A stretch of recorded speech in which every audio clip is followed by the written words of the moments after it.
4. Griffin Gammell will go for the Cavaliers. And up a weight class, Lucas White for 174 to 184. It's an interesting match here. Gammell, a guy who maybe one of the weaker weight classes for UVA, and that's all relative considering they have so many good wrestlers. Right. As his record on the season right around 500, while White has shown some flashes for American this year, but also going up a weight class, see what he can do. Yeah, I mean, here he is already on that leg and, trying to treetop him up there and able to get on top here. The emphasis behind this bump here was, the Coach Borelli said, they did a little scouting on, obviously scouting each guy and kind of saw that, you see here we get in that single leg, able to bring it up after that second try there, brings it up high and kick out the foot for 3. But yeah, they kind of noticed that Gammell wasn't great on bottom, and Lucas White's best position is on top, so kind of looking for that mismatch. So far that thought of the mismatch hadn't taken place, but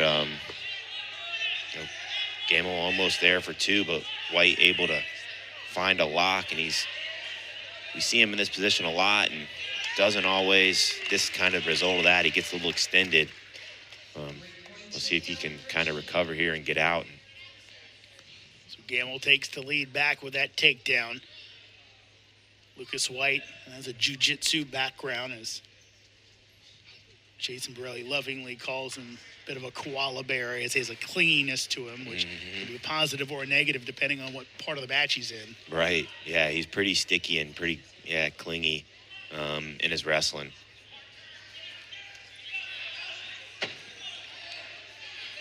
Good job, though. Kind of good mat awareness and knowing where he's at. Able to circle back in there, get that escape.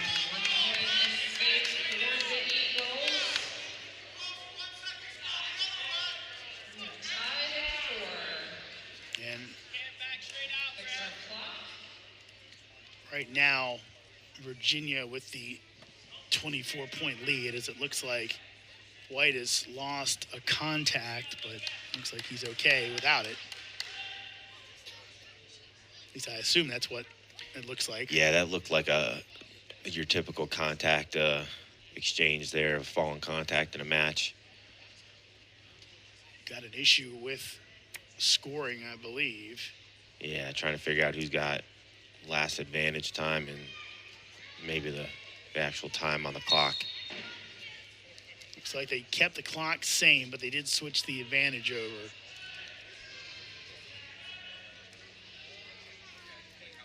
So with only the 3 weight classes to go, Virginia already with the dual match win, but when you kind of consider what they did to Duke last time out, as a nice throw there, but outside the ring.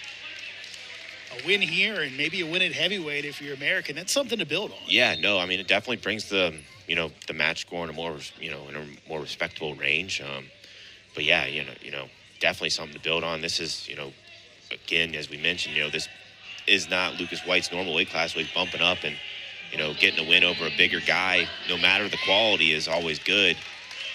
As I say that, Gammell, though, persistent there, and I guess either guy's attack, but able to finish on top.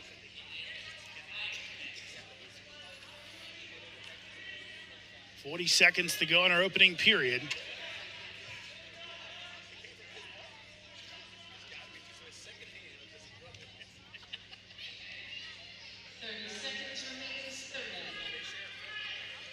Point lead for Griffin Gammell, sophomore out of Waukee, Illinois. Won the Mountaineer Invitational earlier this year.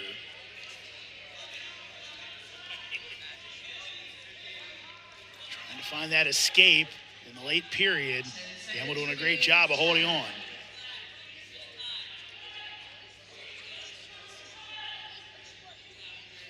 And White will not get it. Yeah, being able to finish on top there for Gammell in that, in that period is big. not something you want to see on the American side. Looks, Lucas White looks a little tired and a little winded here. But, you'd hope to be able to get out there and keep the match a little bit closer than just a takedown difference.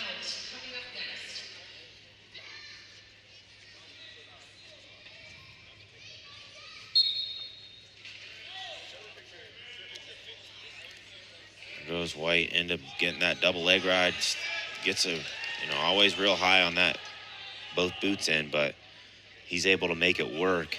Let's see if he can find a turn.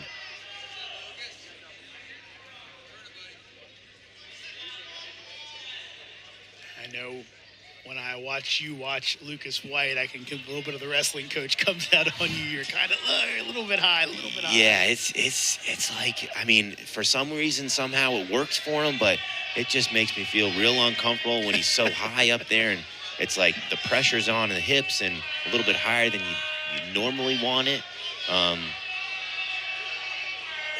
Sometimes it gets him in a bad situation when he gets so high like that, and it's one of those things where he's going to get, draw a stall call there, but, sometimes he's so grippy here is why it helps, but then being so grippy, he doesn't realize he's in a bad position, and then gets reversed a lot of times here. But right now he's, at the very least, putting a hard ride on. I mentioned in some of our other broadcasts, but while it is, stall, you give a stall warning there, it is real hard to get off bottom when your hips are controlled like that. Hips in the air and your toes aren't in the mat. So, you don't like that because this gives you a reset now and you got to get back to the, get those legs in for Lucas, but the official didn't like something there. Couldn't quite see from this angle. Yeah, we did not have a good look at that one, though. White going to try and go back into it, though, a little higher than he would like. Yep, and he's strong in there and grippy, but, he's going to get a count on him here. Got that right leg above, so he's going to end up here with a stall warning if he's able to stay on top for the rest of this period, but super high and just,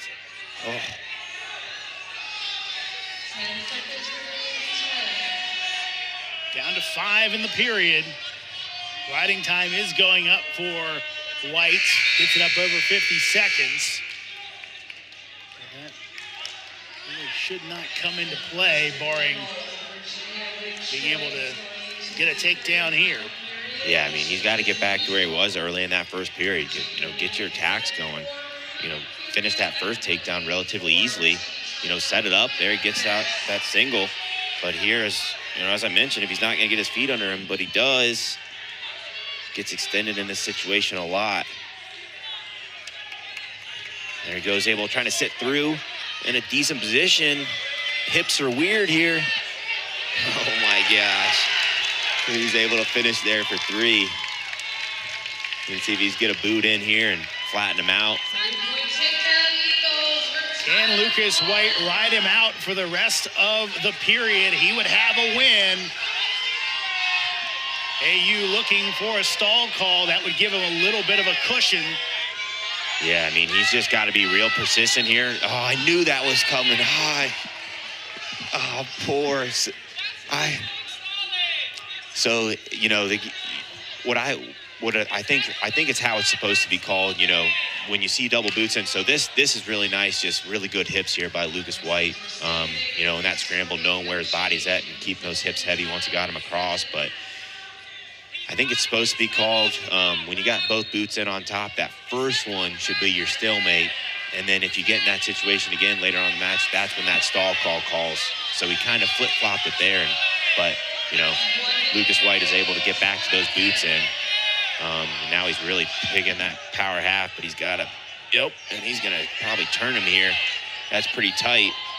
Extending those hips, going to get some swipes here maybe. He's able to keep pushing that. Now he's got that reinforced half. Oh, should have just keep almost arching in and get that head up and that chest up. Those points awarded there, but again, the Riding time locked in. We're under 25 seconds. Can White hold him down? Can Gammell get a move on? Yeah, so a short time here. Gammell's doing a good job of trying to get his hips back up, but this is where, you kind of probably see another stall call coming. He's got to get his hips in. See right now there, he's got to sink his hips to really get that shoulder coming down. Swipes. Be close to a fall. No fall, but a big win for Lucas White as he goes up a weight class and will come away with a 12-7 win over Griffin Gammell. And again, what a performance there for Lucas White. Yeah, absolutely. He got after it, got back to those takedowns and, able to find his way on top to end the match. The win for the Eagles, 197.